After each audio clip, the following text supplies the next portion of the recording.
대림 제3주간 금요일에 보내드리는 오늘의 강론. 담당에는 천주교 대전교구 대전가톨릭대학교 오세정 신부입니다. 오늘 복음은 루카복음 1장 5절에서 25절까지의 말씀입니다. 유다 임금 헤로데 시대에 아비아저에 속한 사제로서 즈카르야라는 사람이 있었다. 그의 아내는 아론의 자손으로서 이름은 엘리사벳이었다. 이들은 하느님 앞에서 의로운 이들로 주님의 모든 계명과 규정에 따라 흠없이 살아가는 사람들이었다. 그런데 그들에게는 아이가 없었다. 엘리사벳이 아이를 못 낳는 여자였기 때문이다. 게다가 둘 다 나이가 많았다. 즈카르야가 자기 조 차례가 되어 하느님 앞에서 사제 직무를 수행할 때의 일이다. 사제직의 관례에 따라 제비를 뽑았는데 그가 주님의 성소에 들어가 분향하기로 결정되었다. 그가 분향하는 동안에 밖에서는 온 백성의 무리가 기도하고 있었다. 그때에 주님의 천사가 즈카르야에게 나타나 분향제단 오른쪽에 섰다. 즈카르야는 그 모습을 보고 놀라 두려움에 사로잡혔다. 천사가 그에게 말하였다. 두려워하지 마라, 즈카르야야. 너의 청원이 받아들여졌다. 내 아내 엘리사벳이 너에게 아들을 낳아줄 터이니 그 이름을 요한이라 하여라. 너도 기뻐하고 즐거워할 터이지만 많은 이가 그의 출생을 기뻐할 것이다. 그가 주님 앞에서 큰 인물이 될 것이기 때문이다. 그는 포도주도 독주도 마시지 않고 어머니 태중에서부터 성령으로 가득 찰 것이다. 그리고 이스라엘 자손들 가운데에서 많은 사람을 그들의 하느님이신 주님께 돌아오게 할 것이다. 그는 또 엘리야의 영과 힘을 지니고 그분보다 먼저 와서 부모의 마음을 자녀에게 돌리고 순종하지 않는 자들은 의인들의 생각을 받아들이게 하여 백성이 주님을 맞이할 준비를 갖추게 할 것이다.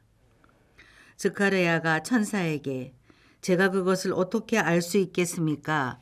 저는 늙은이고 제 아내도 나이가 많습니다. 하고 말하자 천사가 그에게 대답하였다. 나는 하느님을 모시는 가브리엘인데 너에게 이야기하여 이 기쁜 소식을 전하라고 파견되었다. 보라, 때가 되면 이루어질 내 말을 믿지 않았으니 이 일이 일어나는 날까지 너는 벙어리가 되어 말을 못하게 될 것이다. 한편 즈카르야를 기다리던 백성은 그가 성소 안에서 너무 지체함으로 이상하게 여겼다. 그런데 그가 밖으로 나와서 말도 하지 못하자 사람들은 그가 성소 안에서 어떤 환시를 보았음을 알게 되었다. 그는 사람들에게 몸짓만 할 뿐 줄곧 벙어리로 지냈다. 그러다가 봉직기간이 찾아 집으로 돌아갔다. 그 뒤에 그의 아내 엘리사벳이 잉태하였다. 엘리사벳은 5달 동안 숨어 지내며 이렇게 말하였다. 내가 사람들 사이에서 겪어야 했던 치욕을 없애주시려고 주님께서 굽어보시어 나에게 이 일을 해주셨구나.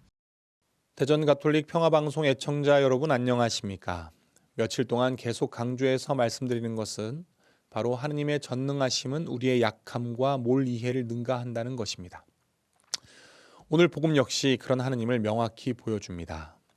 복음 속 즈카르야와 엘리사벳은 아이를 낳기에는 너무나도 나이가 많은 사람들이었던 것으로 보입니다. 즈카르야가 말합니다.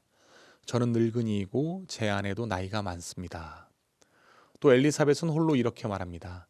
내가 사람들 사이에서 겪어야 했던 치욕을 없애주시려고 주님께서 굽어보시어 나에게 이 일을 해주셨구나. 이처럼 우리가 믿는 하느님께서는 우리가 보기에는 적합한 조건이 아닌 상황에서도 당신의 일을 이루십니다. 그리고 이런 하느님을 믿는 우리에게는 우리 주위에 적합해 보이지 않는 이들, 가난하고 고통받는 이들을 새로운 시각으로 바라보도록 초대합니다. 요셉 성인에 대한 프란치스코 교황님의 가르침에서 들을 수 있었듯이 요셉 성인의 이해할 수 없는 상황에 대한 수용이 주위의 가난한 이들을 조건 없이 수용하는 삶으로 우리를 초대하듯이 오늘 복음 속 두 노인 역시 우리로 하여금 가난하고 고통받는 이들을 새로운 시각으로 보도록 이끕니다. 왜냐하면 우리 눈에는 가난으로 인해서 아무것도 할 수 없는 것처럼 보이는 이들을 통해서 하느님께서는 당신의 일을 하시기 때문입니다. 이것이 바로 대림의 의미 중 하나로 보입니다.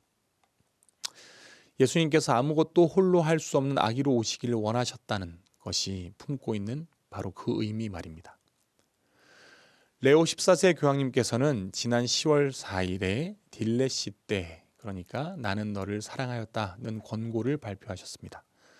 이 문헌에서 교황님께서는 가난한 이들이 주체임을 강조하십니다. 교황님께서는 가난한 이들은 이미 주체로 자녀들을 신앙으로 고백하고 신족과 이웃들 사이에서 끊임없는 연대를 살고 끊임없이 하느님을 찾고 교회의 순례에 생명을 불어넣고 있다고 하십니다. 그러시면서 그들의 지극한 존엄과 그리스도의 눈에 비친 그들의 신성한 가치를 인식해야 한다고 하십니다. 왜냐하면 그리스도께서 스스로 가난하셨고 배척받으셨기 때문에 지금도 분명히 존재하는 가난과 배척 역시 신성한 가치로 바라볼 수 있다는 것입니다.